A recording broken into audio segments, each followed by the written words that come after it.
Hi friends, welcome to my channel. என்னங்க சட்னி பார்க்க சூப்பராக இருக்கா? ஆமாங்க, இந்த சட்னி நான் பொங்கலுக்கு தாங்க செஞ்சேன். நான் அன்றைக்கி சிறுதானிய அரிசி தென அரிசியில் பொங்கல் வச்சுருந்தேன். அதுவும் இல்லை, இந்த வீடியோவில் கொஞ்சம் ஷேர் பண்ணியிருக்கேன் நான் எவ்வளோ தண்ணி வச்சுருக்கேன்னு சொல்லிட்டு. இந்த சட்னி ஃபஸ்ட்டு நான் மீடியம் சைஸ் வெங்காயம் 3 வெங்காயத்தை இதை மாதிரி கட் பண்ணி வச்சுட்டேன். சின்ன வெங்காயமாக இருந்தால் சூப்பராக இருக்கும். சின்னன்றதால் நான் இந்த வெங்காயத்தை மாதிரி கட் பண்ணி ஒரு பேனில் எண்ணெயை போட்டு இந்த வெங்காயத்தை லைட்டாக வதங்கின பிறகு இப்போ நான் காரத்துக்கு பச்சை மிளகா சேர்க்க போகிறேன். 4 மிளகா. ஏன்னா நான் பொங்கலுக்குன்னும் போது அதிலே மிளகு போட்டு தாளிச்சிருப்போம். அதனால் இது காரம் திட்டமான மிளகா தான், 4 மிளகா போதுன்ட்டு 4 மிளகா. மறக்காமல் வைக்க வேண்டியது இஞ்சிங்க, அதையும் போட்டு நல்லா வதக்குங்க. நல்லா கொஞ்சம் கலர் மாறுற அளவே இந்த சட்னிக்கு வதக்கணுங்க. அந்த பச்சை ஸ்மெல் எல்லாமே வெங்காயத்தில் போயிருக்கணும். இப்போ பாருங்கள், நல்லாவே வதகிடுச்சு. இப்போ நான் உங்கள்கிட்ட காட்டுவோம் பாருங்களேன், எடுத்து எப்படி வதகி இருக்குது எப்படி இருக்குதுன்னு சொல்லிட்டு பாருங்களேன். இந்த அளவு வதங்கின பிறகு நீங்கள் அடுப்பை ஆஃப் பண்ணிவிடுங்க.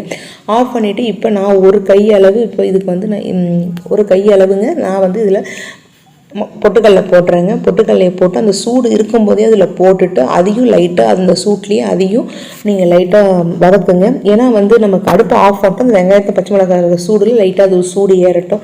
இப்போ மெயினாக நம்ம சட்னி அரைக்கும்போது இது நல்லா ஆறின பிறகு அரைக்கணுங்க. அதுக்குள்ளே நான் ஒரு தேங்காவை உடச்சி திருவி எடுத்துட்டு, இதை வாரத்தில் நம்ம தேங்காய் உடச்சி திருவிக்கலாம். இப்போ திருவி நான் எடுத்துகிட்டு வந்துட்டு இதில் நான் முழுசாலாம் சேர்க்கலைங்க. நான் ஒரு பாதி மூலி தேங்காவை நான் மிக்சி ஜாரில் மாற்றிட்டு அடுத்தது நம்ம ஆற வச்சுருந்தோம் இல்லையா, பொட்டுக்கடல, வெங்காயம், பச்சை மிளகாய், இஞ்சி, அதையும் இது கூட நீங்கள் சேர்த்துடணும்.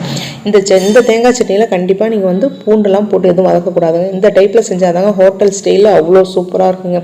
சில ஹோட்டலில் பார்த்தோம்னா தேங்காய் சட்னி பார்த்தா அவ்வளோ டேஸ்ட்டாக இருக்கும். என்னென்னா இப்படி தாங்க அவங்க செய்வாங்க. தேவையான உப்பை போட்டு இப்போ நான் அரைச்சி எடுத்துகிட்டு வந்துட போகிறேன். அரைச்சி எடுத்துகிட்டு ஒரு கிண்ணத்தில் நான் மாற்றிட்டு இது பொங்கலுக்குன்றதால ரொம்ப தண்ணியாக இருக்கக்கூடாது இல்லையா, கெட்டியாக இருந்தால் தான் பொங்கலுக்கு நல்லாயிருக்கும். ஆனால் எங்கள் வீட்டில் திட்டமாக இருக்கும், ரொம்ப கெட்டியாக இருந்தாலும் பிடிக்காது, தண்ணியாக இருந்தாலும் பிடிக்காது. அதனால் லைட்டு கொஞ்சமாக தண்ணியை போட்டு மிக்சியை குலுக்கி அந்த தண்ணியை இதில் நான் ஆட் பண்ணிட்டேன். அடுத்தது சட்னியை தாளிக்கிறதுக்கு அதே வானலை வச்சு இந்த சட்னியை தாளிச்சிக்கலாம் அப்படின்னு சொல்லிட்டு வானலை வச்சுட்டு அடுத்தது அதில் 1 ஸ்பூன் எண்ணெய் போட்டு கடுகு,